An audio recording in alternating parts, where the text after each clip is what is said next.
occupational hazard. In his world, I'm like Verona. I'm like a balcony he can look up at, hoping some feeling might yet sprout inside him.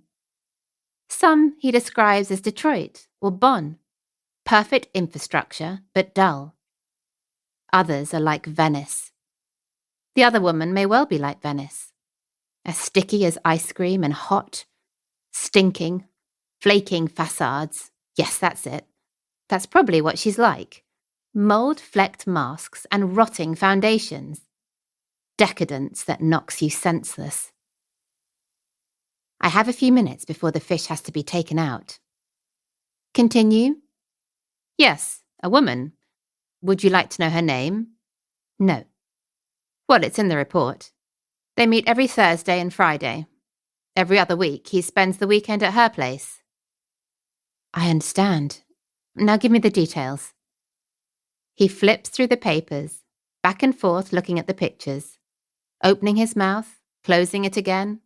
Theatrical, he shuts the report. May I speak from the heart?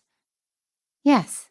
Then I'll begin by saying, and I hope it will be of some comfort, that when they meet, your husband turns off the light as soon as he can.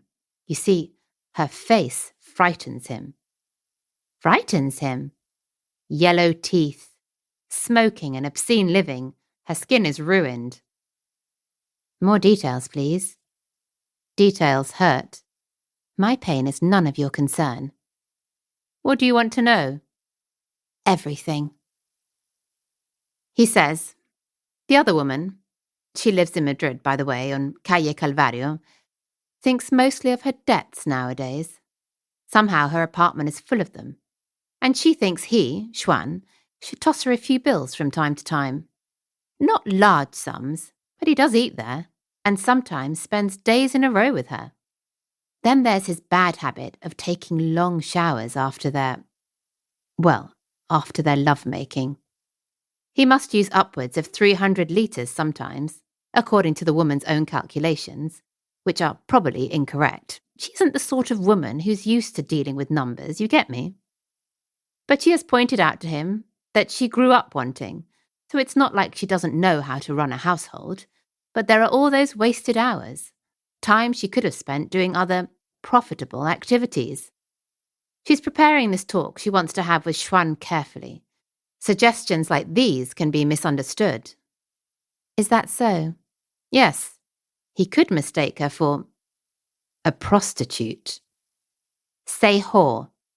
Well then, whore, if that's what you want. I take a drink. The heat spreads, as it does with this kind of whiskey. It's like aftershave, but internal. I meet his gaze, hold it, and he turns away. Of course, he wants a drink.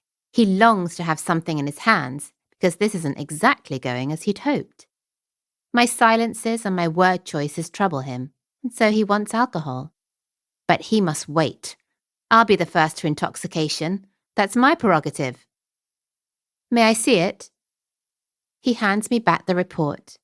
Beads of sweat have formed around his nose. I flip through the pages. Is it typical of the Detectives Guild to shoot out-of-focus images? Typical of the Guild? Do you have a lot of experience with detectives? Other than me? One hears things. We have to keep a certain distance. We can't just walk over, stick the camera in their face and tell them to say cheese. I understand. Then there's her skin. It takes a while before you see what's off about her face, but then you see it. A rough surface. Which he loves. Continue. The lines. There's something severe about them. She is not a beautiful woman.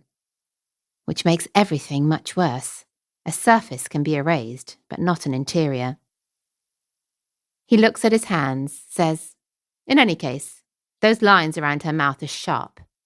She says it's unfair that you women must suffer time. You're so soft after all. She says time should handle you more carefully, but that's not something that can be legislated, is it? He appears to be stifling a giggle. I told you, he's bizarre, just like the report.